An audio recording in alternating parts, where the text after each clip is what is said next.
Hello, എല്ലാവർക്കും നമ്മുടെ പുതിയ വീഡിയോയിലേക്ക് സ്വാഗതം. അപ്പം നമ്മളിന്ന് പേട്ടക്ക് പോകലാന്ന് കേട്ടാ. എൻ്റെ വീട് പേട്ടക്കാന്നേ. അപ്പം ഞാനും പിള്ളറും ഏച്ചീൻ്റെ വണ്ടിയിൽ പേട്ടക്ക് പോവുകയാണ്. അപ്പം നല്ല തണുപ്പും നല്ല കോടമഞ്ഞുണ്ട്. ഇന്ന് കുറവാണ്. ഇപ്പോൾ നല്ല തണുപ്പും കോടമഞ്ഞെല്ലാം ഉണ്ടാവലുണ്ട് കേട്ടാ.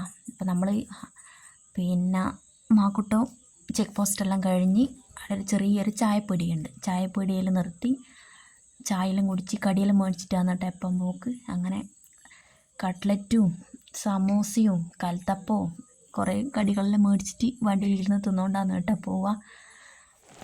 പിന്നെ നല്ല തണുപ്പുണ്ട്. അവിടെ നിന്ന് ഇങ്ങോട്ടേക്ക് കയറി വരുമ്പോൾ നല്ല തണുപ്പുണ്ട്. പിള്ളേർ ഇതാ വണ്ടീനകത്ത് ഇരുന്ന് മാങ്ങയും എല്ലാം തിന്നുകൊണ്ട് പോക്കാന്ന് കേട്ടോ. ഇന്നിപ്പോൾ വണ്ടിയെല്ലാം കുറവായിരുന്നു. നമ്മളെല്ലാം മഴയെല്ലാം ഉണ്ടാകുമെന്ന് വെച്ചിട്ടാണ് പോകുന്നത്. അപ്പോൾ മഴയൊന്നും ഇല്ലായിരുന്നു ഭാഗ്യത്തിന്. ബ്ലോക്കും കാര്യങ്ങളൊന്നും ഇല്ലാണ്ട് ഇങ്ങനെ പോവാണ് കേട്ടോ.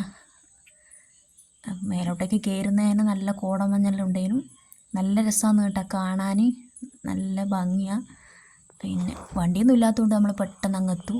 ഇപ്പോൾ പാട്ടൊക്കെ കുറേ ദൂരമൊന്നുമില്ല. നമ്മൾ ഇടയ്ക്ക് ഇങ്ങനെ പോകുന്നതുകൊണ്ട് പെട്ടെന്ന് എത്തുന്ന പോലെ തോന്നും. ഇപ്പോൾ നമ്മളിങ്ങനെ പോവാണ് കേട്ടോ. പിള്ളേരെല്ലാം ഉണ്ട് വണ്ടീനകത്ത്.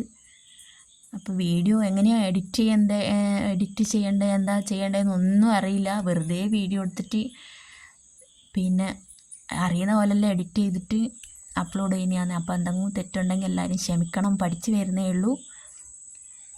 പിന്നെ എന്താ പറയുക, നല്ല തണുപ്പുണ്ടായിനി. കൂട്ടുപുഴ അവിടെ നിന്ന് എത്തുമ്പോൾ തന്നെ നല്ല തണുപ്പായിരിക്കും. അവിടെ ഒരു ഹനുമാൻ്റെ അമ്പലമുണ്ട്. അവിടെ നിർത്തി മഴയൊന്നും ഇല്ലാത്തതുകൊണ്ട് നമ്മളവിടെ ഇറങ്ങി കുറച്ച് ഫോട്ടോസെല്ലാം എടുത്തിട്ടാണ് കേട്ടോ പോയി. കുരങ്ങന്മാരെല്ലാം കണ്ടിനി.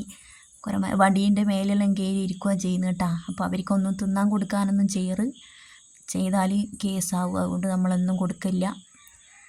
പിന്നെ അവർ നമ്മളിങ്ങനെ നോക്കുക. വണ്ടി നിൽക്കുമ്പോൾ വണ്ടീൻ്റെ അടുത്ത് വരും. പിന്നെ നമ്മൾ അവിടെ നിന്ന് കുറച്ച് ഫോട്ടോസെല്ലാം എടുത്ത് നേരെ വീട്ടിലേക്ക് പോവുകയാണ് കേട്ടോ. ഇത് വീടിൻ്റെ അടുത്തെത്താനാകുമ്പോഴുള്ള ചെറിയൊരു തടാകം പോലെയുണ്ട്. അപ്പോൾ ആടെ ഇറങ്ങിയിട്ട് ചെറിയൊരു വെള്ളച്ചാട്ടമെല്ലാം ഉണ്ട്. ആടെ ഇറങ്ങി കുറേ ഫോട്ടോസെല്ലാം എടുത്തിട്ടാണ് വീട്ടിൽ പോയി.